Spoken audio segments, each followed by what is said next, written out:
Good to see each of you this morning. Larry and Andrea are traveling. They're in Arkansas. Some are back from Arkansas. So some kids are back too. So, yeah. Lisa had her procedure done. Sister Dot, we still need to keep as she's battling the effects of her chemo and the treatment and things. Charles goes Friday to Kirkland Clinic and has some procedures done, checking his breathing. So he's moving around, I think, to try and find out where he can plug his concentrator in. Friday is also the day that I will have the first of my infusions. So I ask that you keep me in your prayers and that this medication will do what it's supposed to. How am I feeling? So-so. Started out slow, so it will be all right. Again, we're in Matthew chapter 13 as we continue studying the parables. Let's see how far we get into these, and Wednesday may be a time of review back over these. So you read this chapter and then also the parallel accounts in Mark and Luke. Let's begin with prayer. Father, we are thankful indeed for the beautiful day and beginning of life. We're thankful, Father, for blessing us with so many physical things to enjoy. We're grateful, Father, for all that has been provided for us, and we know that from thy hand comes every good and perfect gift. Help us, Father, to be appreciative and thankful for what is ours to enjoy. We realize, Father, this life is temporary and it's just passing, that we are studying about the parables that deal with the day of judgment and the time in which all will be separated. We pray, Father, that our lives will be such that heaven can be our home. Father, for each this morning, we continue to offer our prayers as far as dealing with physical illnesses, procedures, other things that make life here not as good as we would want. But Father, may we continually cast our cares upon thee. We're thankful, Father, for the congregation here. We do pray as we are in Bible classes for students and teachers alike, that as we put forth effort to learn, that it will benefit us spiritually and that we'll grow. Father, we are truly thankful for Christ, the one who came from heaven, became like us, but yet lived perfectly and without sin. Thankful for him being that sacrifice that would be acceptable to thee, so that not only our sins, but the world might be forgiven. Pray, Father, that as we study about Christ and his words, that we are mindful of the Bible, the word that has been preserved for us to study and to follow. In the name of Christ we pray. Amen. We're in Matthew 13, verse 44. As we get into another one of the parables.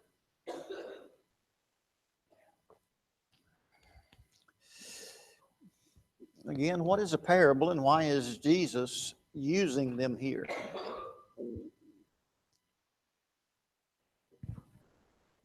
All right. It's a story of everyday life for these individuals, that if they want to understand what is being taught, they can, sometimes just on the face of the parable itself, and not have to ask what it means. But sometimes, because of the difficulty or maybe the hardness of heart of some of these people, some of them just don't get into their knowledge. They can't understand them. Why is Jesus using parables?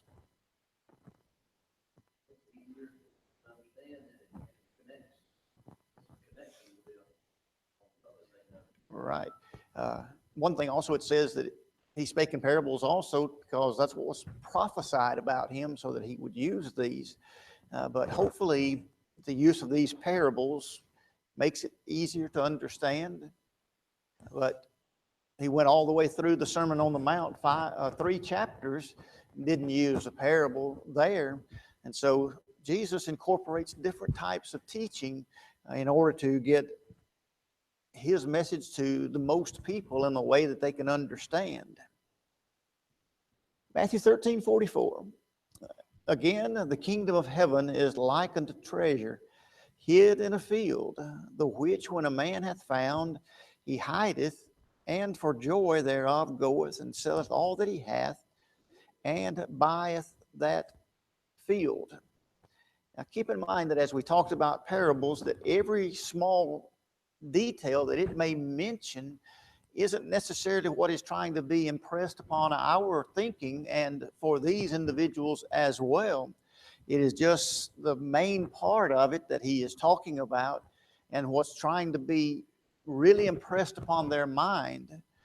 And so once more he uses the kingdom of heaven. At times it's the kingdom of God, and sometimes it's just the kingdom that is mentioned. But here's an individual that somehow or another there's a treasure that's hid. We're not really told anything about it as far as what's taking place, but here he comes to this field. Somehow or another he finds it. When Jesus taught, I believe it's Luke chapter 14, about these people that were going to be invited to this feast, wedding feast, and there were three excuses offered. Do you remember what the three excuses were of why they couldn't come? Okay, one of them is married, and so he says, I can't come. All right, one had bought land, and what was the final one? Okay, he bought some oxen, and he goes to prove them. So here in the very same sense, here's land that is going to be bought by this individual, and most of us probably wouldn't buy land without us having some kind of knowledge about it. Are there trees on it? Is there water on it? What are all the details about this land that I'm buying? I guess outside of cemetery plots, land that we buy for homes is one of the more expensive things we can put money toward, depending on what area it is. How much does an acre of land now sell for? Jim probably knows more than the rest of us, but I can only tell you what I think our house. Do what? No. Yeah. Hey, supply and demand, though, if they were looking to get certain prices for it.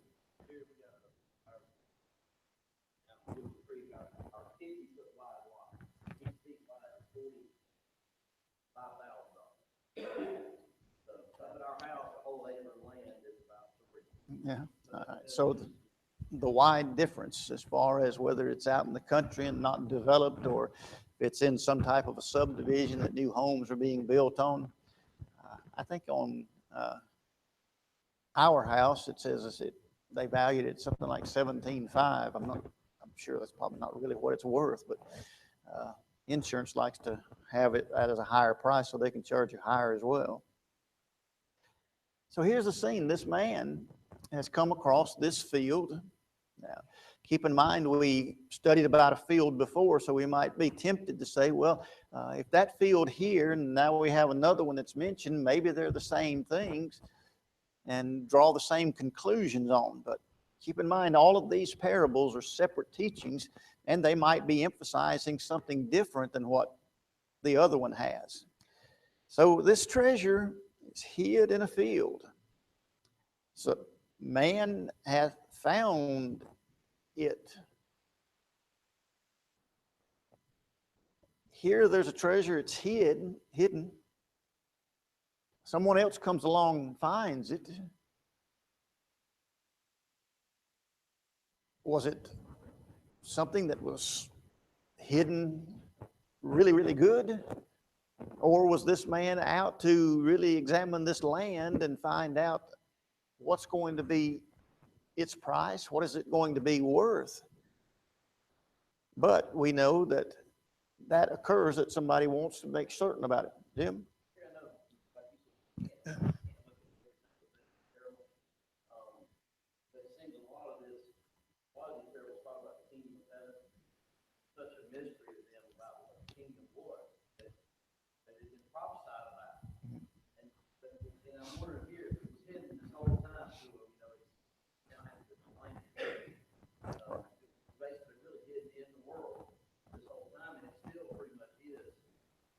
Right.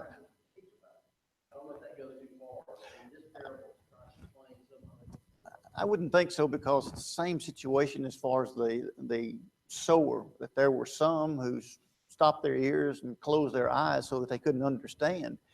But Paul uses similar language in 2 Corinthians chapter 3. I believe it's chapter 11, specifically in chapter 3, where he shows the distinction between the Old Testament, so that he says that when it's read, they have to put a veil upon their eyes because of them thinking, well, we can't understand it, or it's more than we want to understand either way. But it says he finds this, and then in our mind, we probably get to the point of saying, well,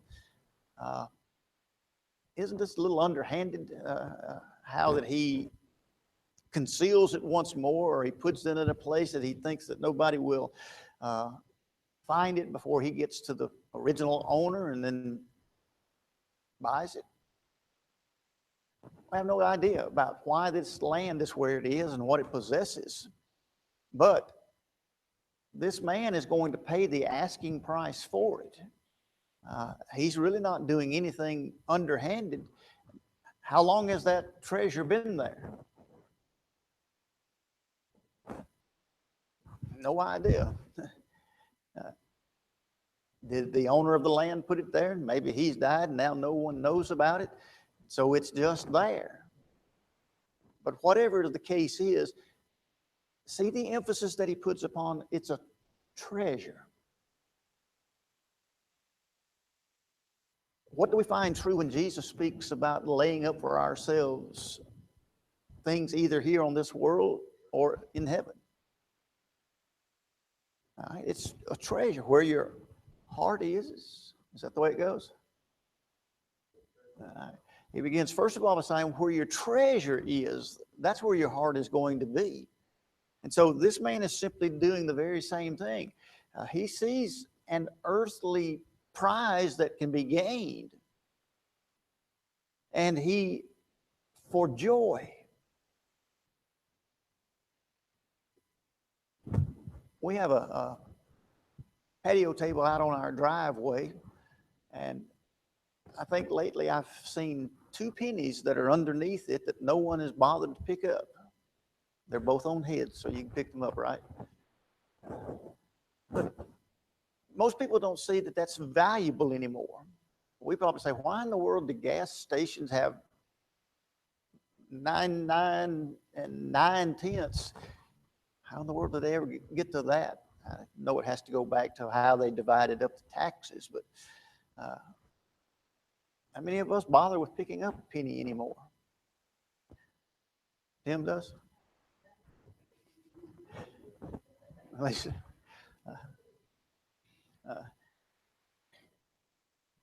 But this is valuable to him. He sees it as a treasure. Now, if somebody walks past that penny, there are some pennies that are quite valuable now, aren't they? Because of the material it's made from, the date that it has, and other things. Here's a man, he just comes to this field, he finds this treasure, and then it's out of joy that he goes and selleth all that he has.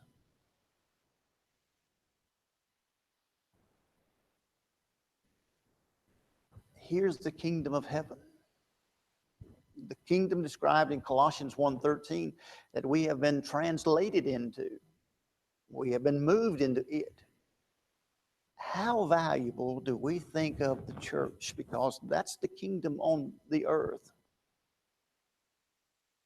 Is it a treasure for us? Here he says it's out of joy. That he doesn't mind selling everything that he has. Do we then have to get rid of everything that we've got to become a member of the church? No. But that was a problem for that rich young fellow in Matthew 19, that he says, what do I need to do to inherit eternal life? Jesus said, sell all that you have and give to the poor. Well, did he sell it or did he keep it? He kept it. Why did he keep it? He had great possessions. That's where his treasure was. there are some people who could really care less about the church. And we're talking about the people as the church. They're not willing to even make a partial sacrifice. God doesn't expect us to give everything that we have the first Sunday after we become a Christian. Say, here's my all. But He does say, if that's what's demanded, that's what's necessary, then we shouldn't even mind that. Because who really owns everything that we have? God does. And so this person was just trading one treasure for something else. He got rid of everything because of the joy that would come to him. He buyeth the field. Why did he buy the whole field?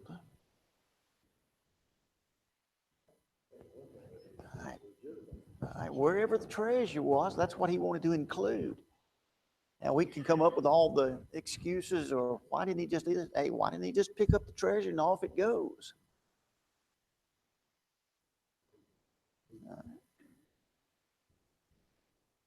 Maybe it was different places. I have no idea what all this treasure included. So here is just one simple thing that he shows. Somebody would look, I think it's Proverbs 23:23.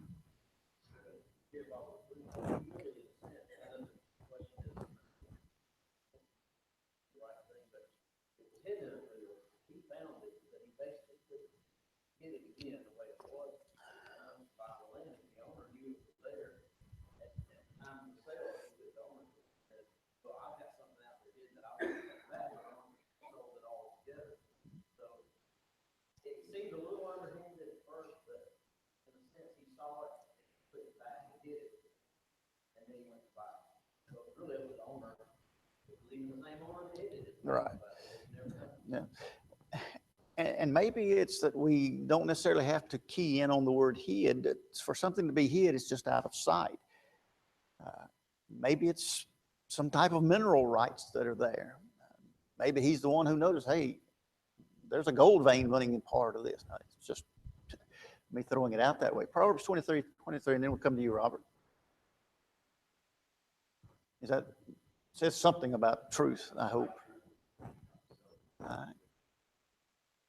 All right. Buy the truth and sell it not, because of its value and its importance. Robert?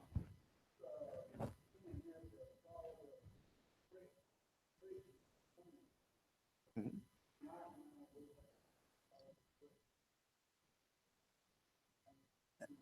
That's exactly true. Robert made mention of the fact that whatever is being done, it's being done in a right way or a lawful way, because how would we feel, or when we read this, hey, Jesus spoke this parable, and he's telling this man, bragging on him for doing something that was wrong or sinful in order to obtain this. So whatever the action is and how it's being taken care of, we'd have to say, well, that's, I guess the word today, it's transparent. They know everything that's going on about it. So let's see the same importance about the kingdom. 45, he begins with the next one. Very similar to this, the kingdom of heaven is likened to a merchant man seeking goodly pearls, who, when he had found one pearl of great price, went and sold all that he had and bought it. So what's the main difference between the field and this merchant? What now? All right. We'd say, hey, one's talking about the field, and one's talking about in water, I imagine, as far as this merchant, the one who travels. And so, as Dave points out, here's the comparison between these two. Very similar wording as far as it's just a change of what's being gained and what we might say, well, it's valuable. We have reached the point as far as gems are concerned, not talking about monkey bars and things, but valuable stones that some people can make synthetic ones that look like, act like, the genuine or the real thing. Here's a man who is going to sell everything that he has because he sees the value in this one thing. What is a cultured pearl?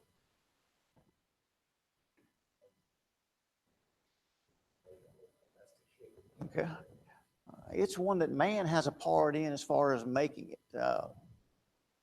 My understanding about how pearls are made, that it takes a small grain of sand, and it gets inside that oyster or whatever I guess the mollusk is, and because of it being an irritant to that, what kind of a critter would it be? I don't know. Yeah. And it continues to build around it and around it to cause that irritant to go away. Man comes along and they devised it, well, we can speed up the process, or we can make it sure that all of these are going to produce pearls of some quality and size. But all of these people, they didn't have that. And so he had to make certain about what it is, and to make sure, if I sell everything that I've got, what's going to happen if this comes up and it's a fake, it's not real? So as with the treasure in the field, both of these men had to have a knowledge concerning, well, is this really a treasure? Is this pearl really worth? One of the major books of the Mormon religion is a book that's called The Pearl of Great Price. They used it in teaching their doctrine, something that comes from this. But in both of these, everything, they were willing to get rid of everything. Romans chapter 12, verse 1.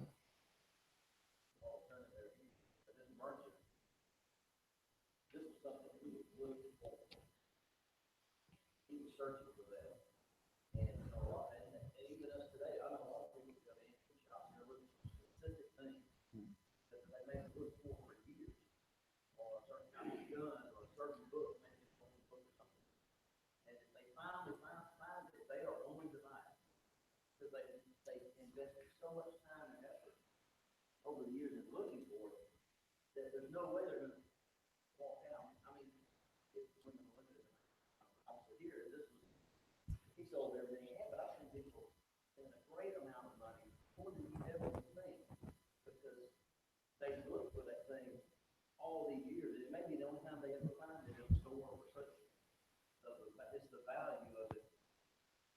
Amount of time searching, the same thing for the Word of God. A lot of people that truly search for the Word of God, and you finally go to them with that Word, they'll turn their entire life around. Right.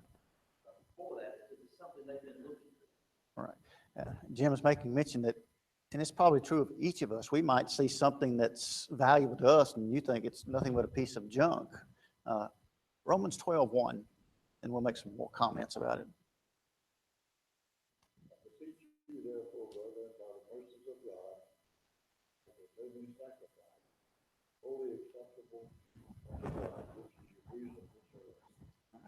So in the very same sense, we are called also to be sacrificed, or to make that sacrifice.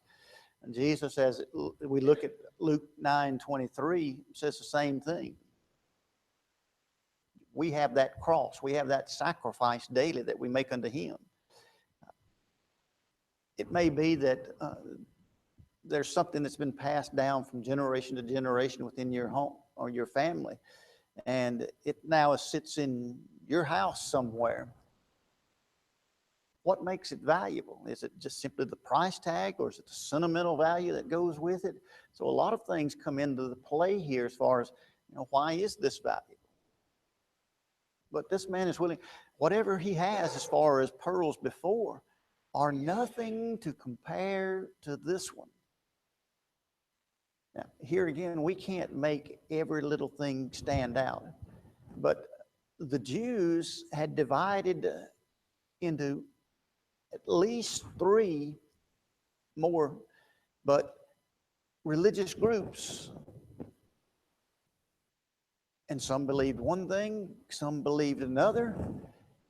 But whatever the case is, if we are going to become part of this kingdom that he describes, then we must be willing to get rid of everything else, to not cling to it. Because the things that we think are important, some of you, and hopefully a large percentage of you, were brought up in godly homes. But let's say that a person is 40 or 50 years old before he hears the truth and he obeys it. Those 20 or 30 years that he lived outside of Christ, those things he thought were important at that time. That's where all my time, that's where all my money is going to go. But when that person becomes a child of God, those things that he once thought were important and valuable, they're not worth anything anymore, is it? So we must be willing to sacrifice those things that will be hurtful and may cause us to go back to the world. But it's one thing here. Cling to it. So, the field and the merchant are very much alike in what they have done and what they are selling. 47. He says, again, the kingdom of heaven is like unto a net that was cast into the sea and gathered of every kind. How different is fishing today than fishing in the first century? What do most of us, what would we use if we decided it's, hey, it's a good time to go fishing? Right? We'd use a rod and reel or something like that. These people depended on nets. When Jesus said, you had no luck on this side of the boat, cast it on the other side. Did they catch any fish? Couldn't contain it. And so these people use nets. I think it's only one time that I've ever tried to cast a net. That's probably about as good as I would do on an open face reel. I made a mess. There's an art and a practice to it, whether it's you as an individual who's standing out in the water far enough to cast a net, or on a boat that they let out the nets. And so here's the similarity to it, that as we see this net that's cast out,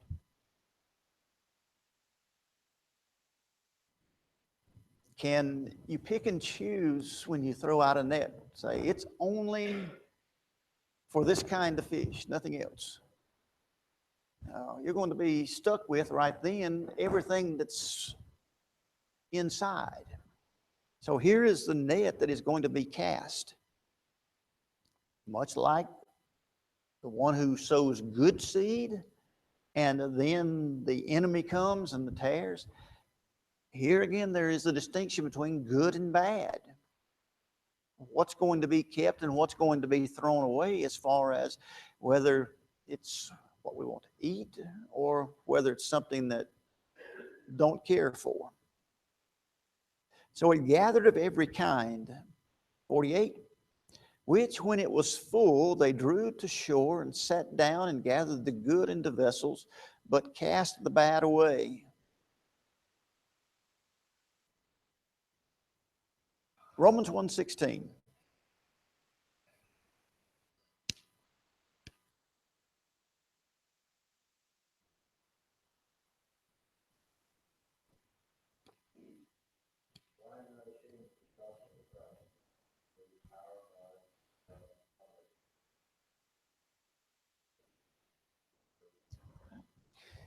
Here's the same thing. If people are going to be saved, then it must come through one means. There are not multiple ways that a person can be saved, become a Christian, that is. And Jesus now goes back and forth. He's talked about quite a few different everyday life activities that these people would be involved in.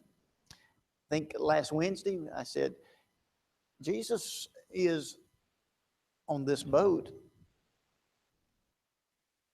Galilee. Why didn't he teach about fishing? Well, he does now, doesn't he? He comes all the way back around to things that these people are familiar with. Most of us, we don't see fishing this way, but yet it is still something that we can understand. Even if it is you using a rod and reel and you pull in one fish at a time, you're going to decide, hey, do I keep that one? Do I throw it away? Catch and release. But this net is below the water. They're not going to know until it's brought up. But still the same message about good and bad things. So they gather into vessels. Again, there's no definite point that he's trying to make as far as these people being put there, other than the fact they're keepers. They're big enough fish. They're the right fish that we can sell in the market. All of these things, it's good. But on the other hand, there are some that are just considered bad. This word bad is found throughout Jesus' teaching. Sometimes it has the idea it's good and it's beautiful, or it's pleasing as far as what we see. Here's something, it's just bad.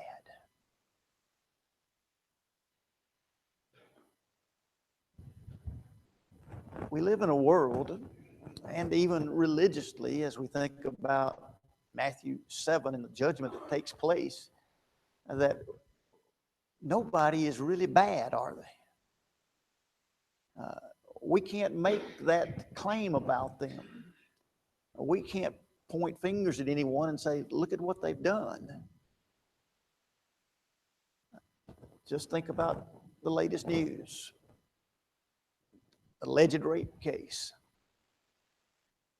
Some people will say, well, they're just a victim of their circumstances.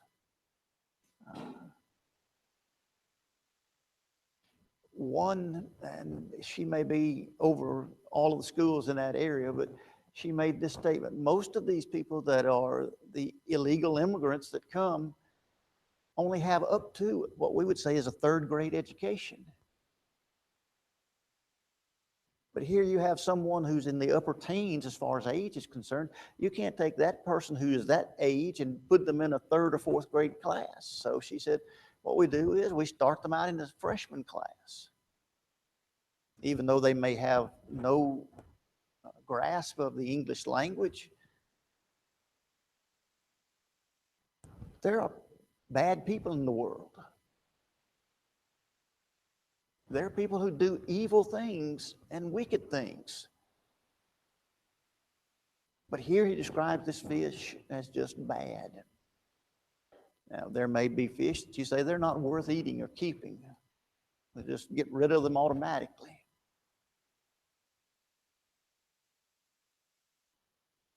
Who decides in this parable? Who decides, well, this is good and this is bad?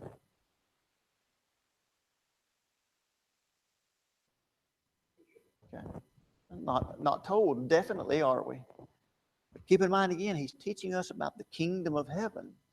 And whoever is making this distinction, as we know, looking at the other judgment scenes, that there is the separation and God is making that distinction. Good, bad, sheep, goats. You have any problem telling the difference between a sheep and a goat? I wouldn't think so. But if you ask me, well, here's a good fish and here's a bad one, I don't know if I can tell you the difference as far as taste is concerned. Or if that's one that is going to be valuable. But the separation that's taking place here, it's the right decision. God does not make mistakes. Those people described as Acts chapter 2 ends, It is God who adds to the church. It will be God who, at the end of the day of judgment, makes the decision, good or bad. There won't be any arguing on our part. So he concludes this by saying, the net's full.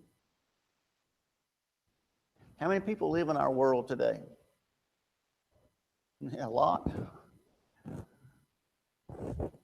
It used to be 6 billion. It's probably closer to 7 billion now. That's a lot of people. Then you add in all who have ever lived before. But here is a net that's going to catch as many as the net can contain. As the book of John concludes, what are some of the apostles doing since Jesus has been crucified, placed in the tomb? All right, they went back to fishing. And Sea of Galilee is the location. Can you catch fish in the Dead Sea? No, it won't support life other than what, I guess, bacteria or whatever the case may be. But here you have, as the book of John concludes, they pulled in, I think the number is 153 fish. That's a big limit. Here their net is full, but there's the separation. In 49, he begins to give the definition or explanation of it. So shall it be at the end of the world. So, like before, we're told what we need to know this parable and the others are teaching. It's the end of the world. The angels shall come forth. And this is in harmony with all the other passages that trumpet is going to sound, the angels are going to come, and there's going to be the separation, the division of all these things. And so they will sever the wicked from among the just. Now, we've already been told that the fish that are good are put into the vessels. The others are, I guess, seemingly put back into the water, but they cast them away. So now the angels are going to be those ministers of God. I think it's verse 14. It's the last verse of Hebrews chapter 1. Somebody would read. It's either 13 or 14. Hebrews chapter 1, the last verse.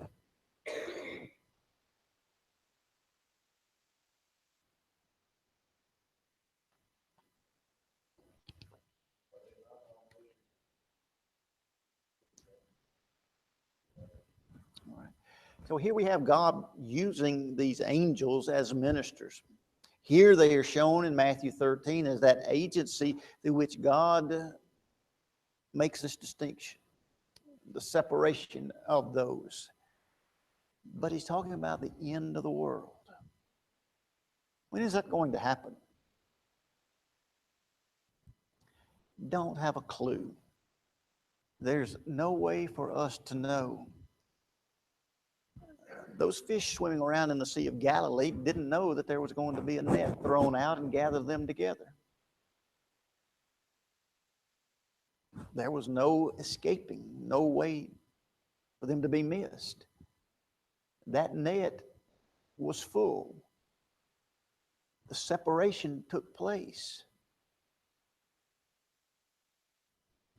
If we do not know when the end of the world will be, what then is the one great truth to us? Be ready. Be prepared, Dave said. That's right.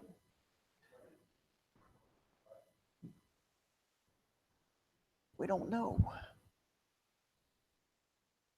But the point is, are we going to be a good fish or are we going to be a bad fish? Are we going to be that pearl? Are we going to be the good in the field? That's our choice. Joel? when they speak about casting the net, are they speaking about preachers when they cast the net, we are supposed to pick and choose, supposed to preach and try to save everyone? Right. And then when Jesus comes, the angels will, they will be the ones that pick and choose, Right. because they will know who's the bad and who's the good. We don't have that infinite knowledge. We can't say, okay, we'll teach the gospel to this person, and they're going to remain faithful throughout their life, and they're going to be able to teach others as they should. Matter of fact, we can't look at the people within this assembly and with definite knowledge, with exact knowledge, say, okay, that person, because they're here, we're all good fish. Can we? But the distinction is made that if these angels, as the ministers of God, they've been told this is how it happens. They are aware of what takes place and what then is deemed being good and what is then bad. Because there may be, think about fish, some of you may like a certain type of fish, but you wouldn't touch another one. Somebody else says, well, I like that one. You keep whatever you've got. I don't like it. And so it's not just personal taste or, hey, we can put that one up on the wall as a trophy. Joel said, we need to be those that are continuing to teach. That sower, as we began this chapter, why would he waste it in that place? Why did he throw it there? Only until you get to the end, there's some recognizable good that comes from it. Why? Because God said we're to go into all the world. And so that net ultimately is going to be cast.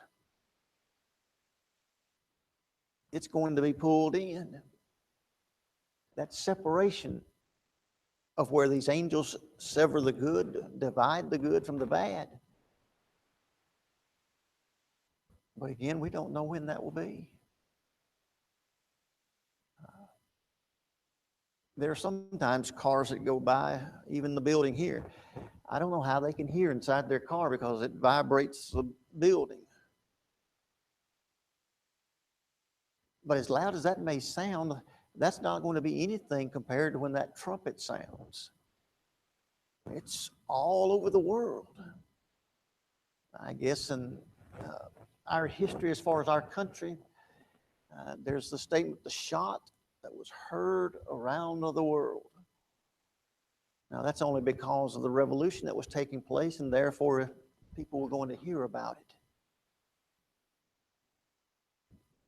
We won't be able to close our ears. Well, if I'm not going to hear what any of you say. Sir? Yeah. Jim says even he will be able to hear. But everyone, the truth that is stated in Revelation 1, every eye shall see him. Philippians 2, every knee shall bow. The realization in these parables, as it begins to unfold, moves from the planting of the seed to us understanding where we are in this world, and then ultimately, as we get to here, the end of the world, where are we going to be?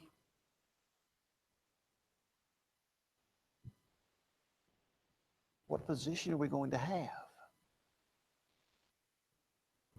Are we good? Not from man's standard. 2 Corinthians 12, verse 10, Paul says, if we judge ourselves with ourselves, we are unwise. There's no way to make that comparison. To say, well, I'm as good as so-and-so. It doesn't happen. The just from the unjust. 50. These angels shall cast them into the furnace of fire. There shall be wailing and gnashing of teeth. Every depiction about the place of punishment is meant for us to say, I do not want to be there. Now, here he picks out just one thing as far as what's taking place. But when you add in all of the other truths that Jesus and the writers of the New Testament place within that, you don't want to go there. That's not some place you want to take your vacation, knowing that one day you could get out, which isn't true. It's eternity where these things take place. Any comments as we close? Again, we'll back up and do some review of these things. So read Matthew 13 a couple of times, then also the parallels, and we'll do that Wednesday night, Lord willing.